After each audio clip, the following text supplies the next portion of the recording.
Hello friends, welcome back to my channel. তো বন্ধুরা, এখন আমরা কথা বলবো গাদার 3 ট্রেলারটা নিয়ে। ও না, সরি, গাদার 3 নয়, এটা বাটওয়ারা 1947-এর ট্রেলারটা নিয়ে।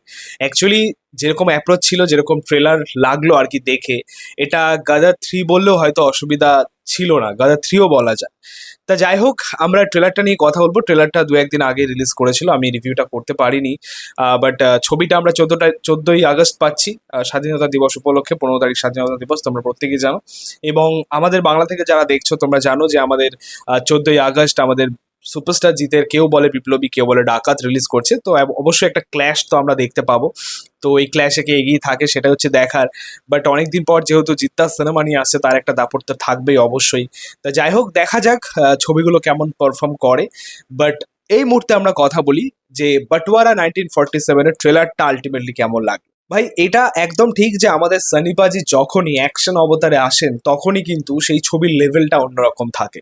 এর আগেও তিনি যেভাবে ছবি করে এসছেন, মানে বেশিরভাগ অ্যাকশন ছবি যেভাবে করে এসছেন, ঠিক সেরকমই একটা ব্যাপার রয়েছে এই ছবিটার মধ্যেও।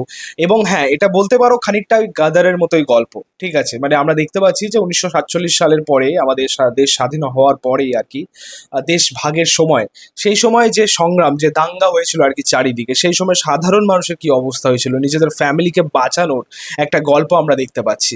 সো কাইন্ড অফ সেরকমই একটা গল্প। এবার দেখা যাবে যে এর প্রেজেন্টেশনটা কেমন হয়, কতটা ডিফারেন্ট ওয়েতে আর কি গল্পটা বলা হয়, সেটাই কিন্তু এখন দেখার মতো বিষয়।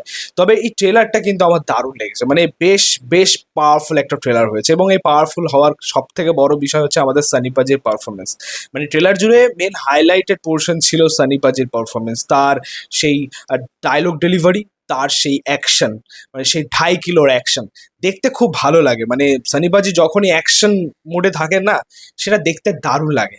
এবং কিছু ডায়লগ যেগুলো বেশ পাওয়ারফুল ছিল, এবং গাদার 2 এর মতোই কিছু ডায়লগ আমরা পেলাম। যেমন একটা ডায়লগ পেলাম মাকে নিয়ে, আহ, একটা ডায়লগ ছিল গাদার 2-তে কাটোরা নিয়ে। সো এই যে ডায়লগগুলো, মানে আমরা দেখেছিলাম গাদার 2-তেও যে সেই ডায়লগটা কিরকম প্রভাব ফেলেছিল সিনেমা হলগুলোতে। তো এই ডায়লগটাও কিন্তু সেই রকমই একটা প্রভাব ফেলবে, মানে স্টেডিয়ামে রূপান্তরিত হবে রীতিমতো। তারপরে একটা ডায়লগ ছিল যে আমাদের সানিপাজি যিনি ছেলে আর কি, করণ দেওয়াল এই ছবির মধ্যে রয়েছে, খুব সম্ভবত তার নাম করণ দেওয়াল, যাই হোক। তো তার যে ডায়লগটা ছিল যে মেরে বাপ কো আপ নেই জানতে, ও না ঘর দেখতে হ্যাঁ না সরহদ, এরকম একটা ডায়লগ ছিল। তো এগুলো না খুব পাওয়ারফুল। এবং এই যে কনসেপ্টটা, এটাও কিন্তু গাদার 2 থেকেও নেওয়া, মানে গাদার 2-তে এরকমই একটা ডায়লগ ছিল। সো বেশ ভালো লাগলো, ডায়লগগুলো খুব ক্যাচি, পাশাপাশি মিনিংফুল।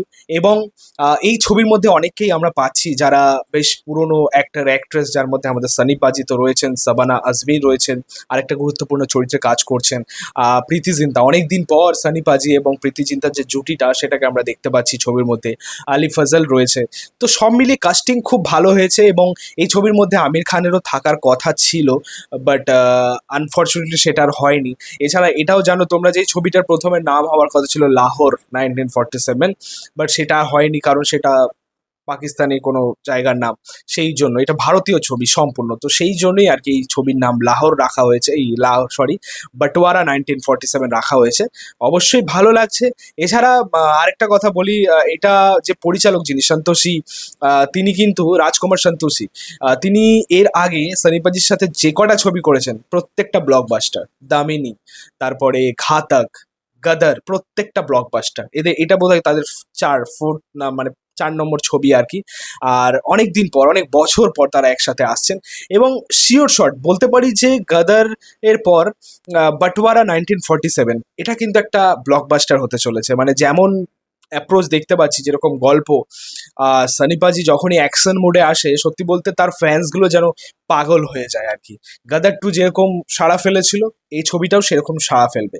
এছাড়া ট্রেলারটার বাকি দিকগুলো, ট্রেলারটার কাটিং, ট্রেলারটার মধ্যে ব্যাকগ্রাউন্ড স্কোরের কাজ, অ্যাকশন ভিজুয়াল বেশ ভালোই লাগছে। যেভাবে রিক্রিয়েট করা হয়েছে আর কি তখনকার যে সিচুয়েশন, পিরিয়ডিক ড্রামা বলতে পারো, সেই সময়কার যে গল্প, বা যে ওয়ার্ল্ড ডিজাইন যেরকম করা হয়েছে, এবং এই দাঙ্গা হামলার যে কনসেপ্টটা পুরো রাখা হয়েছে, বেশ ভালো ওয়ার্ক করছে, দেখতে ভালো লাগছে। এবার ওভারঅলি কেমন প্রেজেন্টেশন হয় সেটা দেখার। এবং আরেকটা কথা বলবো যে আমাদের সানি পাজিকে আমরা একটা কোটেই কিন্তু অনেক কটা সিনে দেখতে পেলাম। এটা দু একদিনের গল্প নয় তো, মানে এটা দেখে মনে হচ্ছে আর কি তাকে একটা কোটেই বেশিরভাগ দেখতে পেলাম। এক দু সিনে হয়তো তিনি অন্য ড্রেস আপে ছিলেন আর কি। তবে হতে পারে, মানে আমরা লাস্ট একটা ছবি পেয়েছিলাম না জাট বলে, সেখানে কিন্তু একদিনেরই গল্প পেয়েছিলাম।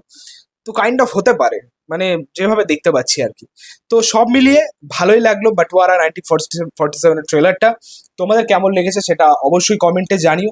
ভিডিওটা ভালো লাগলে অবশ্যই লাইক কমেন্ট শেয়ার করে দিও এবং চ্যানেলটাকে সাবস্ক্রাইব করেছো, পাশে থাকা বেল প্রেস করে দিও পরবর্তী ভিডিও আপলোড করছো। Thank you.